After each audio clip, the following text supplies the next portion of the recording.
नमस्ते बच्चों। आज मैं आपको 7th स्टैंडर्ड का सेकेंड लेसन एक्सप्लेन कर रही हूँ, श्यामचे बंधु प्रेम। साने गुरुजी पांडुरंग सदाशिव साने, उनका जन्म 1899 में हुआ था और उनकी मृत्यु 1950 में हुई थी। साने गुरुजींनी कथा, कविता, कादंबऱ्या असे विलुप्त ललित लेखन तसेच वैचारिक लेखन केलेले आहे. श्यामची आई, धडपडणारी मुले, भारतीय संस्कृती, गोड गोष्टी, सुंदर पत्रे इत्यादी त्यांची पुस्तके प्रसिद्ध आहेत. श्यामची आई या पुस्तकातून हा पाठ घेतलेला आहे. ये जो राइटर हैं इन्होंने बहुत सारे बुक्स लिखे थे जो बहुत फेमस हुए थे और उनमें से ही एक बुक में से ये स्टोरी ली गई है। श्यामची आई बुक में से ये स्टोरी ली गई है। श्यामच्या मनात आपल्या लहान भावंडाविषयी असलेला जिव्हाळा व प्रेम तसेच आईने मुलांना दिलेली शिकवण याचे हृदयस्पर्शी वर्णन प्रस्तुत पाठात आले आहे। श्याम की आई बुक में से ये स्टोरी ली गई है। श्याम का छोटे भाई से कितना प्रेम है, लगाव है, वो इस बुक में व्यक्त किया गया है।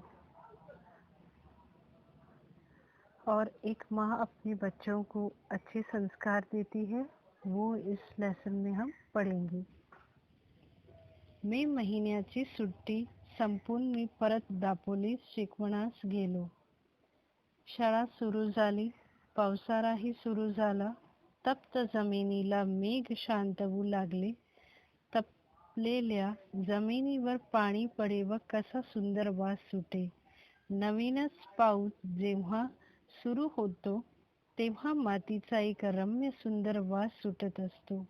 गंधवती पृथ्वी या वचनाची त्यावेळेस आठवण येते. फुला फळात जो रस, जो गंध असतो, एक प्रकारचा स्वाद असतो, तो पृथ्वीच्या पोटातला। मई महीने की छुट्टी खत्म हो गई थी, यानी समर वैकेशन थी, वो खत्म हो चुकी थी। शाम वापस आया था टाउन में पढ़ने के लिए। स्कूल स्टार्ट हो गए थे।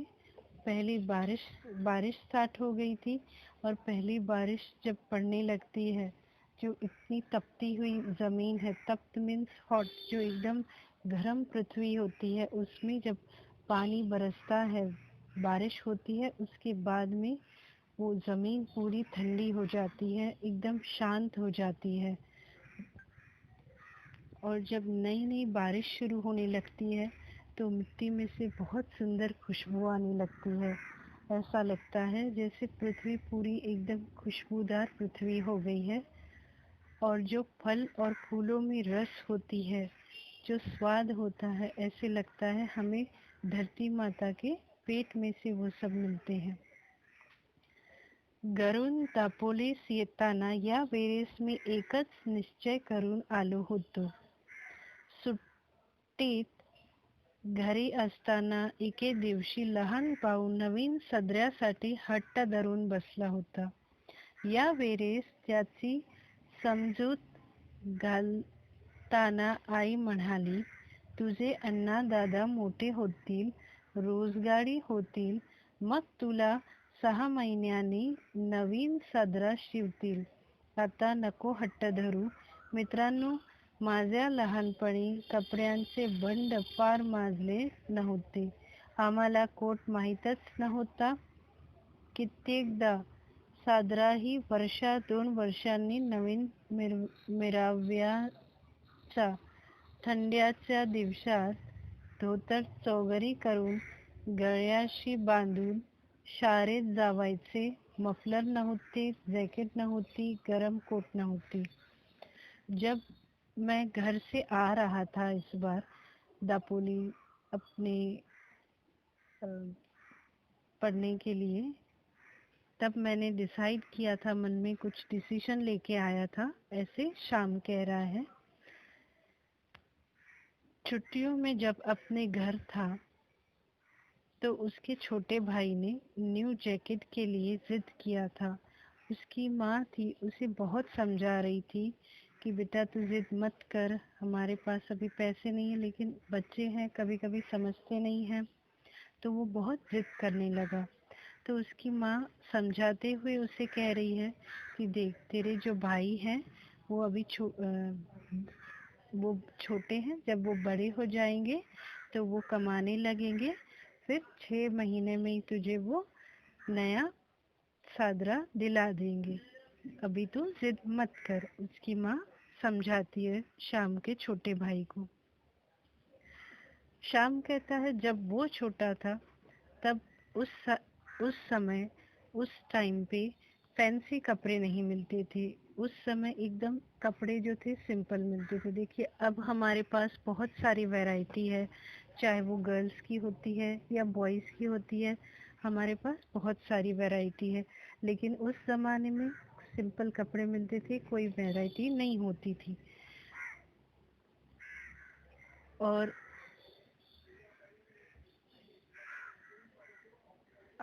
कोट क्या होता है हमें उस टाइम पता ही नहीं था, और ना ही हमारे ज़माने में कोट वोट सब मिलता था।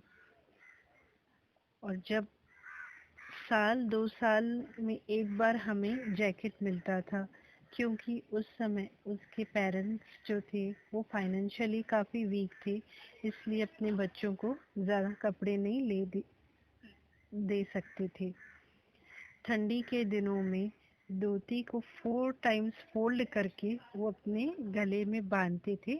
और उस ज़माने में उनके पास पैसे नहीं थे, इसलिए उनके पास जैकेट, मफलर, गरम कोट कुछ भी नहीं था। माझ्या धाकच्या बाबाचा सदरा फटला होता. आईने त्याला 2-3 गाबड्या लावल्या होत्या. आपल्या भावास नवीन कपडा शिवून न्यावयाचा असे मी ठरवून आलो होतो, परंतु पैसे कुठून आणावयाचे? श्याम बोलता है जब उसका भाई का कोट फट गया था, उसकी मम्मी ने क्या किया था, गाबरिया मीन्स पैच लगा के उस पार्ट को स्टिच कर देना। जब हमारा कोई क्लोथ हो वो फट जाता है तो उतनी ही पार्ट में कोई पैच लगा के स्टिच करना। तो उसकी मम्मी उसकी मम्मी उसको वैसे स्टिच करके देती है, कपड़ा लगा के स्टिच कर देती है, मीन्स वो होल जो है वो कवर हो जाता है। उसके बाद में श्याम बोलता है मेरे भाई के लिए कपड़ा कौन सिएगा? तो वो बोलता है मैं ही सी के दूंगा, लेकिन उसके लिए मेरे पास पैसे कहाँ से आएंगे? वो खुद से ही सवाल कर रहा है। माझे वडील कोर्ट कचहरीचा कामास दापोली उसके जो पापा थे वो कोर्ट कचहरी के काम से दापोली आते रहते थे। वरील दापोलीस आले म्हणजे आणा 2 आणे मला खाऊला म्हणून देऊन जायचे। उसके पापा उनको शाम को पॉकेट मनी देके जाते थे, कुछ न कुछ खाने के लिए। खाऊयाच्या पैशांतील 1 पैसाही खाऊमध्ये न खर्चण्याचे मी ठरवले। उसने ये डिसाइड किया था जो पापा मुझे पैसे देके जाते हैं उसमें से मैं 1 पैसा भी खर्च नहीं करूँगा और वो सब जमा करूँगा। ज्येष्ठात आमची शाळा सुरू झाली। देखो मराठी महीने होते हैं चैत्र, वैशाख, ज्येष्ठ, तो वैसे ही ज्येष्ठ के महीने में उनकी स्कूल स्टार्ट हो गई थी। गणेश चतुर्थीला 3 महीने होते, गणेश चतुर्थी में 3 महीने बाकी थे। तेवढ्या महिन्यात या खाऊच्या पैशाचा रुपयाभर जमला असता। गणेश चतुर्थीस धाकट्या भावास कोट किंवा सदरा शिवून न्यावयाचा असे मी मनात निश्चय केले।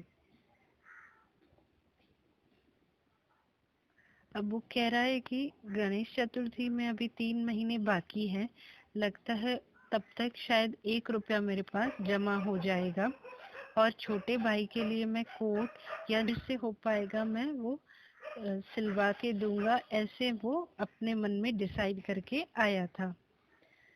ध्येयावर डोरे होते, रोज पैसे मोजत होते, गणेश चतुर्थी जवळ येत चालली, मज जवळ 1 रुपया 2 आणे जमले होते. गौरी गणपतीला नवीन कपडे करतात. आपल्या गावातील मुलांना यांचे आई बाबा नवीन कपडे शिवतील, परंतु माझ्या भावास कोण शिवतील? माझ्या भावाला मी शिवून देईन. जब वो ये सब डिसाइड कर रहा है तो वो कह रहा है अपने आंखों में, अपने उसने एक एम बनाया था, एक सपना देखा था अपने आंखों में उसने कि मैं ये कोट सिलवा के ही अपने भाई को दूंगा। तो वो रोज पैसे काउंट करता था जो वो जमा करता था कि अब तक हुए हैं कि नहीं। देखो हम कुछ करते हैं तो हमें एक्साइटेड होती है ना, कोई हम पार्टी करेंगे तो कंट्रीब्यूशन लेते हैं, देखते हैं ना कि अरे अभी इतने पैसे बराबर हैं कि नहीं, कि कुछ कम है, बाकी कितने चाहिए। तो बच्चे बहुत एक्साइटेड रहते हैं, तो इसलिए वो बार बार वो भी एक्साइटेड था तो काउंट करते रहता था कि बाकी बैलेंस और कितना मुझे चाहिए, कितना है मेरे पास अवेलेबल। और गणेश चतुर्थी पास ही आने वाली थी, तो उसके पास एक आना जमा हो गया था। गौरी गणपति में सब बच्चे एकदम खुश रहते हैं गणपति के त्योहार में, और गांव में पेरेंट्स अपने बच्चों को नए नए कपड़े सिलवा के देते थे। तो वो सोचता है पर हम लोग तो फाइनेंशियली काफ़ी वीक हैं, तो मेरे भाई के लिए कपड़े कौन सी के देगा। तो वो खुद से कह रहा है कि ठीक है मैं ही सी के दूंगा, मैं ही कपड़े नए दिलवाऊंगा अपने भाई को। मैं शिंप्या करे गेलो, शिंप्या करे मीन्स टेलर, शिंप्या मीन्स टेलर। वो टेलर के पास गया। माझ्या भावाचा वयाचा एक मुलगा मी बरोबर घेऊन गेलो। वया मीन्स एज, अपने भाई के एज के जितना ही एक लड़का वो टेलर के पास लेके गया। त्याचा अंगाचा कोट शिवाव्यास मी सांगितले। उसके माप का मैंने कोट कहा कि मुझे सिल के दीजिए। 2 वार कापड़ घेतले। देखो वार यहाँ पे जैसे मीटर होता है ना, वैसे ही यार्ड होता है। तो शाम ने 2 यार्ड कपड़ा लिया था, अर्धा वार अस्तर घेतला, और आधा वार उसने अस्तर लिया था। अस्तर मीन्स लाइनिंग, जो कपड़े के अंदर यूज करते हैं उसको एकदम स्ट्रॉन्ग बनाने के लिए। कोट तैयार झाला, अब वो जो कोट है वो रेडी हो गया। जवळच्या पैशात सारा खर्च भागला, जितना उसने जमा किया था लगभग उन्हीं पैसों में कोट रेडी हो गया। तो कोट हातात घेतला तेव्हा माझे डोळे अश्रूंनी नहाले होते। जब वो कोट अपने हाथों में, रेडी कोट वो अपने हाथों में लेता है, तब उसके आंखों में आंसू आ जाते। देखिए हम भी जब कोई चीज़ करते हैं ना, समझिए हम अपने पेरेंट्स के लिए कोई गिफ्ट लेंगे या भाई के लिए, हमारे अंदर काफ़ी फीलिंग्स होती हैं, तो वो तो हमें बहुत खुशी होती है, तो खुशी के आंसू झलक पड़ते हैं उस समय अगर हम किसी के लिए कुछ करते हैं तो। वैसे ही शाम के साथ होने लगा। मी घरी जाण्यास सॉरी मैं घरी जाण्यास निकालूं, मैं घर के लिए निकलने ही वाला था। मी ज्यांच्याकडे राहिलो होतो ते म्हणाले, वो जिसके पास रह रहा था उन्होंने शाम से कहा, पावसा पाण्याचा जाऊ नकोस, पानी बहुत है बाहर, बहुत बारिश हो रही है, इसीलिए अभी तुम मत जाओ। नदी नाल्यांना पूर आले असतील। पूर मीन्स फ्लड, मतलब जो भी हमारे गांव में नदी और नाले हैं उसमें बाढ़ आ गई है और बाहर स्थिति नहीं है जाने वाली, इसीलिए अभी तुम मत जाओ। पिसाईच्या पाण्या सोंडेघरच्या पाण्या यांना उतार नसेल, आमचे आहे। पिसई और सोंडेगर विलेज हैं, उसके जो नाले हैं उसमें स्लोप नहीं है, इसीलिए हमारी बात सुन, अभी तू मत जा। वो एकदम फ्लड आ गया है, वो एकदम भर गया है, इसीलिए तू अब मत जा।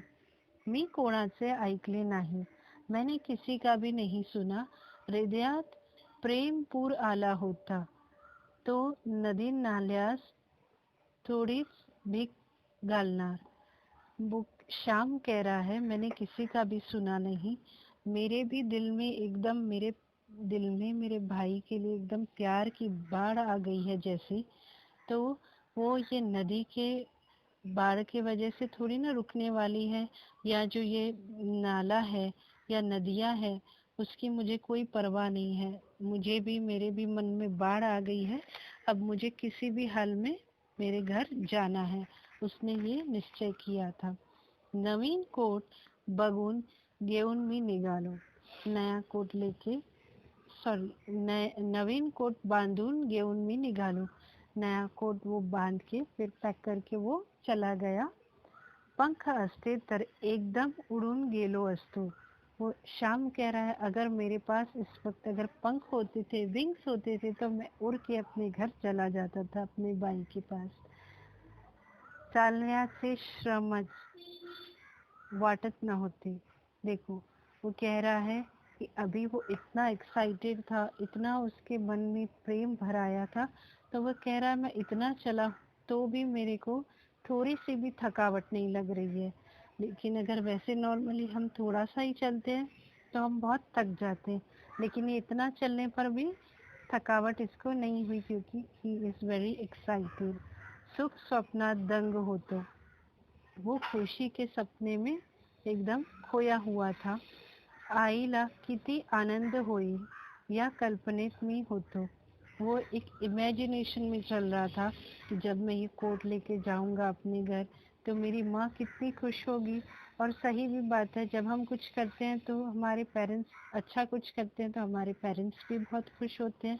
तो वो ये सब बातें सोचकर जा रहा था, एकदम इमेजिनेशन करते हुए वो जा रहा था. एक नानेटी माझ्या पायाजवळ उडी मारून गेली. नानेटी म्हणून एक सापाचा प्रकार आहे. एक सांप उसके पास से उड़ी मार के हुए गया. नानेटी मतलब एक टाइप का स्नेक होता है जो ग्रीन कलर का होता है, तिचा हिरवा रंग असतो. नानेटी उड्या मारत जाते.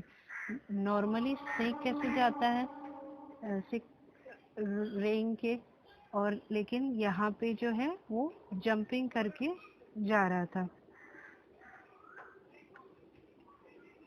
मला जरा भीती वाटली. बट नेचुरली अगर हम ऐसे कोई एकदम वियर्ड चीज़ देखते हैं तो हम डर जाते हैं. तो श्याम भी बहुत घबरा गया. जब वो अलर्ट हो गया तो वो एकदम सावधानी से चलने लगा. कोई चीज़ हम देखेंगे कि सामने खतरा है तो हम अलर्ट हो जाते हैं. जपून चालवू लागलो तब वो एकदम अलर्ट होके चलने लगा. पिसईचा पाण्या दुथरी भरून वाहत होता. पिसई मीन्स दापोली का एक गांव था. तो उसका जो नाला था वो एकदम ऊपर तक भरा हुआ था, एकदम पूरा फुल होके वो बह रहा था. त्याचा पाण्याला ओढ फार. और वो एक तो एकदम फुल भरा हुआ था और बहुत वो तेज बहाव थी. एकदम फोर्स से वो बह रहा था. काय करायचे, शाम के मन में प्रश्न आता है, अब मैं क्या करूं. लेकिन आईचे नाव घेतले व शिरलो पाण्यात. लेकिन वो अपनी मम्मी का नाम लेके पानी में चला जाता है. ऐसे होता है ना, जब हमको कोई दुख तकलीफ होती है तो सबसे पहले देखो, कोई चोट लगती है तो हमारे मुंह में सबसे पहले हमारे मम्मी का ही नाम आ जाता है.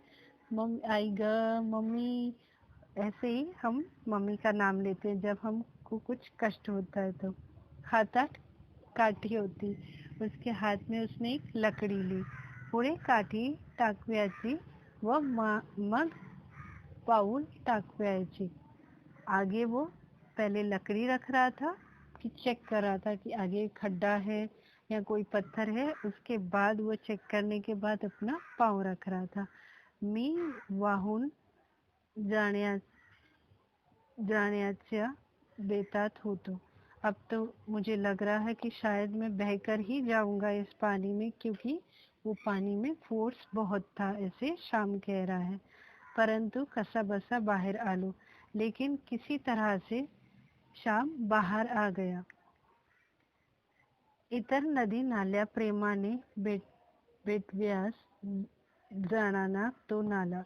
देखो, जो नाला है वो एकदम प्रेम में भरा हुआ है, और वो प्रेम से भरा हुआ नाला जा रहा है खुशी खुशी कहाँ, नदी से मिलने के लिए, मतलब वो आगे नदी बनने जा रहा है।